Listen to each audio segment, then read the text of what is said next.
So there's a point of clarification that I will make that will hopefully help people understand the Jubilee year start date.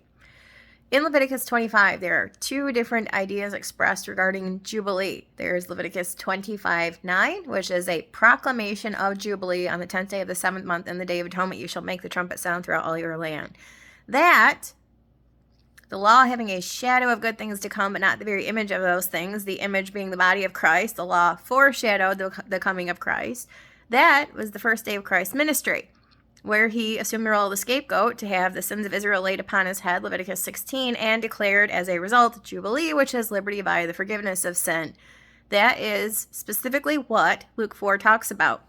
The Spirit hath anointed me, Matthew 3 at his baptism, Luke 3 at his baptism, anointed me to preach good tidings to the poor. He has sent me to bind up the brokenhearted, to preach deliverance to the captives, the opening of the prison to them that are bound, to preach the acceptable year of the Lord, which was Nisan 10, 3.5 years later, the day upon which is reserved for weeks of years to begin and end. Nisan 10 is related to the proclamation given, the command given in Leviticus 25. When ye shall come into the land that I shall give you, then the land shall declare a Sabbath unto the Lord. 6 years thou shalt sow thy field, prune thy vineyard, gather in the fruits thereof. The 7th year shall be a year of rest. Thou shalt number 7 Sabbaths of years. They shall be unto thee 49 years, and in the 50th year hallow it and proclaim Jubilee. That has nothing to do with Tishri 10 or the Day of Atonement. That has to do with Nisan 10. They came up out of the Jordan on the 10th day of the first month and camped in Gilgal on the east border of Jericho, Joshua 4:19. That is when the years began to be counted, that numbered 7 Sabbaths. And in the 50th year, which is just the first year of the next period of 49, hallow it and proclaim Jubilee for the entire year. That's Nisan 10.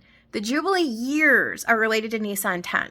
The declaration or proclamation of Jubilee on the Day of Atonement was forward-looking to the first day of Christ's ministry. That's already been fulfilled.